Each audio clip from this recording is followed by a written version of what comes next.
नमस्कार विद्यार्थी मित्रों, क्या पीरियडनी अंदर मैं तमने पार्ट ए ना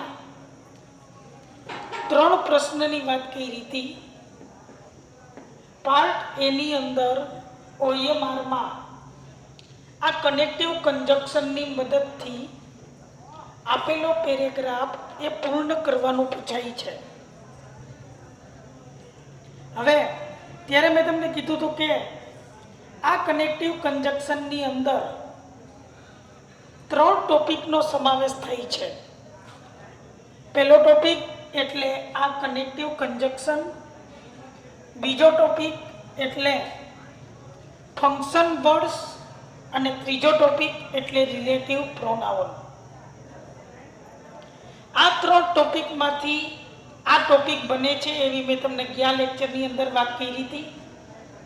हवे आ 3 टॉपिक मांथी આજે મારે તમને પહેલા વેલા વાત કરવી છે કનેક્ટિવ અથવા કંજક્શન। જો કનેક્ટિવ અથવા કંજક્શન નું ગુજરાતી થાય સંયોજક। સંયોજક એટલે સમ વત્તા યોજક, જેનામાં કંઈક સમાનતા છે, જેનામાં કંઈક વિશેષતા છે, एवा शब्दों के वाक्य ने जोड़ता शब्द ने आपणे कनेक्टिव अथवा कंजक्शन तरीके ओळखीए। तो कनेक्टिव कंजक्शन नु काम छे ए शब्दों अथवा वाक्यों ने जोड़वा। आ शब्द अने वाक्य ने जोड़वानुं काम ए आ कनेक्टिव कंजक्शन करे छे। आ कनेक्टिव कंजक्शन ए आपणा माटे नवुं नथी। आगळना धोरणनी अंदर 9मा ધોરણથી છેક આપણી સાથે આવે જ છે, પણ ફરી આપણે 12મા ધોરણની અંદર આપણે એમનો અભ્યાસ કરીએ, એમનું રિવિઝન કરીએ। તો આની અંદર પહેલું કનેક્ટિવ કંજક્શન છે એન્ડ। આ એન્ડનો ગુજરાતી થઈ અને। કનેક્ટિવ કંજક્શન તરીકે એન્ડ છે એ ક્યારે વપરાય तो के समान अर्थ वाला शब्दों के वाक्यों ने जोड़े। एंड छे ए समान अर्थ वाला कोई पण बे शब्दों अथवा कोई पण बे वाक्यों ने जोड़वानुं काम करे। दाखला तरीके Sachin and Dravid are cricketer. तो आ वाक्यनी अंदर सचिन अने द्रविड बेयने एंड वडे आपणे जोड्या तो तमने ए थाय के एमां समानता शुं छे। तो एनी अंदर समानता छे, बंने क्रिकेटर छे एनी समानता। हवे एमना पछीनो बीजो शब्द छे but, yet, still, though, although, even, even if, since, as अने हावेवर। आ तमामे तमाम शब्द छे ई समानार्थी शब्द छे। आ बधा समानार्थी शब्द छे अने एमनो अर्थ का तो तेम छतां पण अथवा छतां पण थाय। विद्यार्थी मित्रों याद करो, फंक्शन नी अंदर शोइंग कॉन्ट्रास्ट। आ शोइंग कॉन्ट्रास्ट एटले आ बधा शब्द। ए शोइंग कॉन्ट्रास्ट ना फंक्शन नी अंदर मैं तमने कीधुं हतुं के शोइंग कॉन्ट्रास्ट नु फंक्शन ए विरोधाभास माटे वपराय। तो आ बधा शब्द छे ए पण विरोधाभास माटे ज वपराय। तो ज्यारे बे वाक्यों के शब्दों वच्चे विरोधाभास होय त्यारे वपराता शब्द एटले but, yet, still, though, although, even, even if, since, as अने हावेवर। जेमनुं गुजराती थाय तेम छतां पण अथवा छतां पण वपराय विरोधाभास माटे। तो आ शब्दों छे ए विरोधाभास वाक्य अने शब्दनी अंदर होय त्यारे वपराय। हवे एमना पछी बे शब्द छे सो अने एनो समानार्थी शब्द धेरफोर। सो अने धेरफोर नुं गुजराती थाय तेथी। आ शब्द छे ए क्यारे शब्द अने वाक्य ने जोड़े तो के ज्यारे बे वाक्यों वच्चे कार्य कारणनो संबंध होय। જ્યારે બે વાક્ય વચ્ચે કાર્ય કારણનો સંબંધ હોય ત્યારે સો અને એનો સમાનાર્થી ધેરફોર વપરાય. પણ આની અંદર એક વસ્તુ ધ્યાન રાખજો કે સો વાળા વાક્યની સાથે સાથે બીકોઝ, સિન્સ અને એઝ એમનું ગુજરાતી કારણ કે એ પણ કાર્ય કારણનો સંબંધ બતાવે છે. જો સો પણ કાર્ય કારણનો સંબંધ બતાવે, બીકોઝ પણ કાર્ય કારણનો સંબંધ બતાવે, તો બંને સેન્ટેન્સને આપણે અલગ કેમ પાડવા? તો બરાબર સાંભળી લ્યો. સો વાળા વાક્યની અંદર કારણ છે એ પહેલા હોય અને એ કારણનું કાર્ય છે એ બીજા નંબરે હોય. બીકોઝ વાળા વાક્યની અંદર પહેલા વાક્યનું કાર્ય હોય અને પછી વાક્યનું કારણ હોય. ફરીથી હું રિપીટ કરું છું, આ બે શબ્દને બરાબર ધ્યાન આપો. બે શબ્દ છે સો અથવા ધેરફોર, બીકોઝ, સિન્સ અને એઝ. આ બીકોઝ ના બે સમાનાર્થી શબ્દ છે. આ બે શબ્દ કાર્ય કારણનો સંબંધ બતાવે, પણ બેમાં ફેર છે. સો વાળા વાક્યમાં પહેલા કારણ પછી કાર્ય હોય, બીકોઝ વાળા વાક્યમાં પહેલા કાર્ય અને પછી કારણ હોય. આ બે વચ્ચેનો ડિફરન્સ ખાસ ધ્યાન રાખજો, નહીતર બનશે એવું સો હશે ત્યાં બીકોઝ મૂકશો, બીકોઝ હશે ત્યાં સો મૂકશો. એના માટે જોઈ લેવાનું પહેલું વાક્ય શું છે. જો પહેલું વાક્ય એક કારણ હોય તો સો, અને જો પેલું વાક્ય કાર્ય હોય તો બીકોઝ.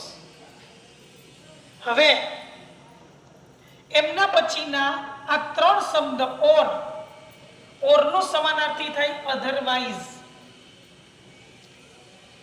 એમના પછી આઈધર ઓર અને એમના પછી નાઈધર નોર. તમે આના પરથી એક વસ્તુની નોટ કરી છે કે આ તમામે તમામ શબ્દ છે એ ફંક્શનનું રિપીટેશન છે. જુઓ, આ એન્ડ એટલે કનેક્ટિંગ ઇન્ફોર્મેશનનું ફંક્શન, આ બટ યેટ સ્ટીલ એટલે શોઈંગ કોન્ટ્રાસ્ટ, સો અને બીકોઝ શોઈંગ રીઝન, એમના પછી ઓર, આઈધર ઓર અને નાઈધર નોર એક્સપ્રેસિંગ અલ્ટરનેટિવ ચોઇસ. આ ફંક્શન આવડે એટલે ઓટોમેટિક આ કનેક્ટિવ કન્જક્શન પણ આવડશે. જોઈએ આપણે આ ત્રણ શબ્દ ઓર, અધરવાઇઝ. પહેલો શબ્દ જેમનું ગુજરાતી થાય અથવા કે નહીતર. એ શબ્દ ક્યારે વપરાય? તો કે જ્યારે બે માંથી એક વિકલ્પની પસંદગી કરવી હોય.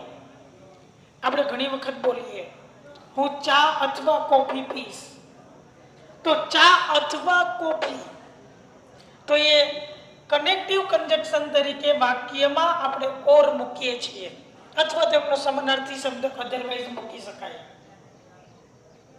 તો ઓર, અધરવાઇઝ જેમનું ગુજરાતી થાય અથવા કે નહીતર, એ બે માંથી એક વિકલ્પ બતાવે. એના જેવો જ શબ્દ આઈધર ઓર નું ગુજરાતી થાય બે માંથી એક. તો આ શબ્દ પણ બે માંથી એક વિકલ્પ માટે જ વપરાય.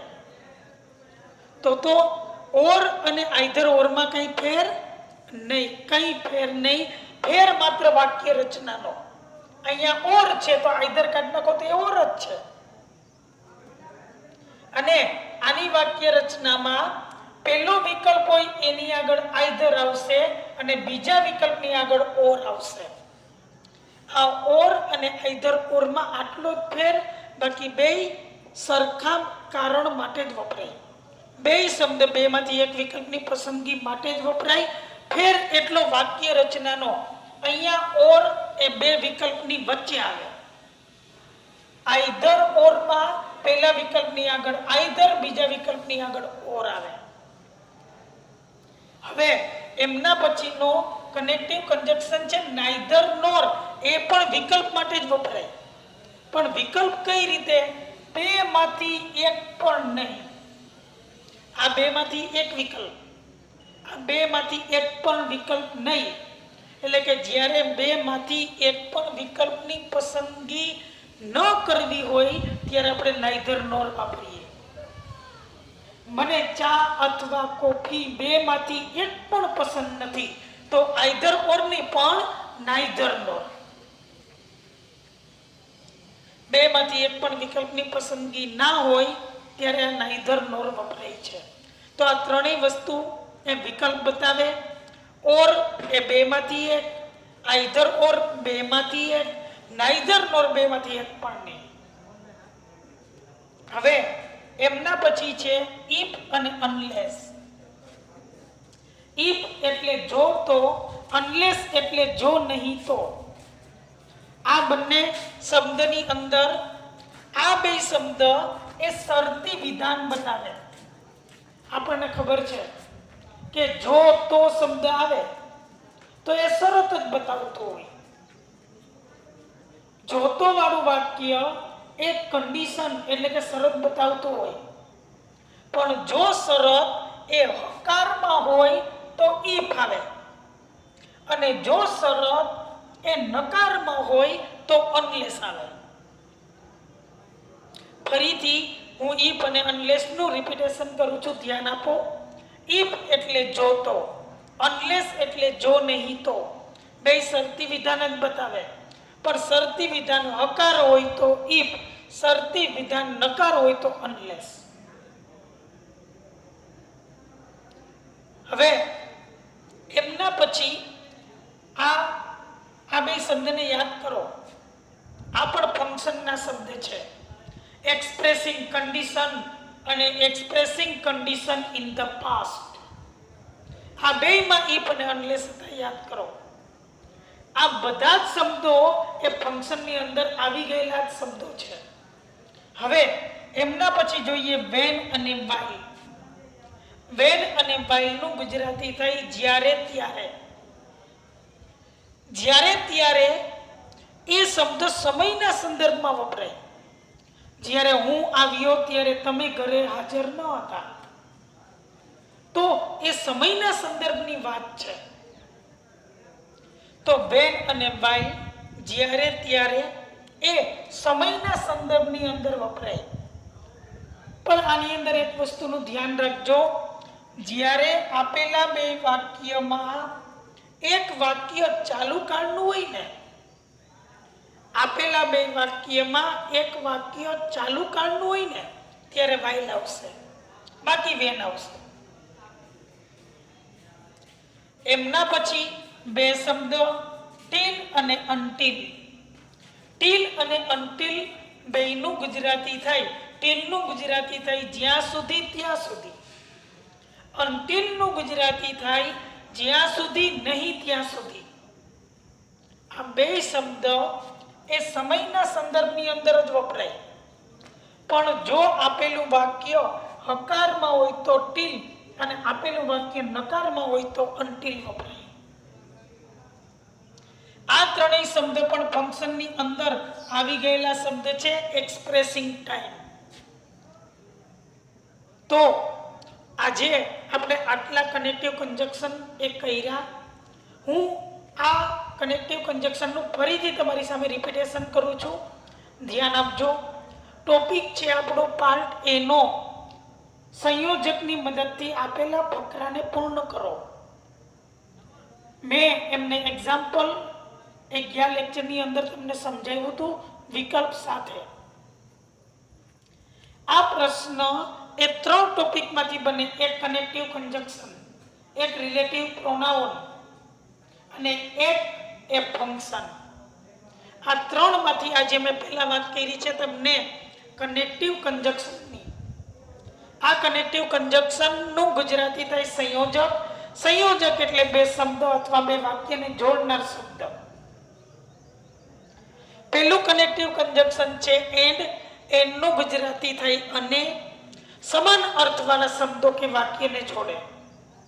બીજું but, yet, still, though, although, even, even if, since, as અને હાવેવર. તેમ છતાં પણ અથવા છતાં પણ એ વિરોધાભાસ માટે વપરાય. આ સમાન અર્થ માટે, વિરોધાભાસ માટે.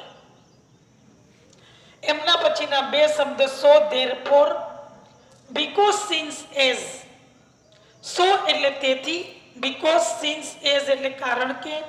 આ બંને શબ્દ એ કાર્ય કારણનો સંબંધ બતાવે.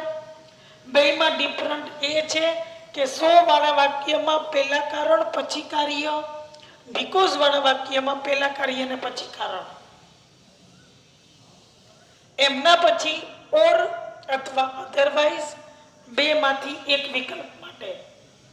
એમના પછી આઈધર ઓર એ પણ બેમાંથી એક વિકલ્પ માટે. એમના પછી નાઈધર નોર એ બેમાંથી એક પણ વિકલ્પની પસંદગી ન હોય ત્યારે. તો આ ત્રણેય શબ્દ છે એ એક્સપ્રેસિંગ ચોઇસના શબ્દ છે, તમારી પસંદગી બતાવે. એમના પછી ઇફ અને અનલેસ. ઇફ એટલે જો તો, અનલેસ એટલે જો નહીં તો. બંને શરતી વિધાન બતાવે. આ શરતી વિધાન હકારમાં, આ શરતી વિધાન નકારમાં. એમના પછી વેન અને વાઇલ, જ્યારે ત્યારે એટલે કે સમયના સંદર્ભમાં. પણ વાક્ય જો ચાલુ કાળમાં હોય તો વાઇલ, બાકી જ્યારે ત્યારેના અર્થમાં વેન. એમના પછી ટીલ અને અનટીલ. ટીલ અને એમાં ટીલનું ગુજરાતી થાય જ્યાં સુધી ત્યાં સુધી, અનટીલનું ગુજરાતી થાય જ્યાં સુધી નહીં ત્યાં સુધી. એટલે કે બંને સમયના સંદર્ભમાં વપરાય. પણ જો વાક્ય હકાર હોય તો ટીલ અને વાક્ય નકાર હોય તો અનટીલ. આટલા કનેક્ટિવ કન્જક્શન એ આપણે આ પીરિયડમાં જોયા. નેક્સ્ટ પીરિયડમાં આપણે બાકી રહેલા કનેક્ટિવ કન્જક્શન છે એ જોશું. એ પહેલા આ કનેક્ટિવ કન્જક્શન છે એ ગયા પીરિયડમાં જે મેં તમને લખાવ્યું છે એમના પછી આ વ્યવસ્થિત લખી લેજો. અને આ જ કનેક્ટિવ કન્જક્શનનો ઉપયોગ કરી આપણે પેરેગ્રાફની એક્સરસાઇઝ કરવાની છે, એટલે એમને બરાબર યાદ રાખી લેજો. નેક્સ્ટ પીરિયડમાં જેટલા કનેક્ટિવ કન્જક્શન હજી બાકી છે એમને જોશું.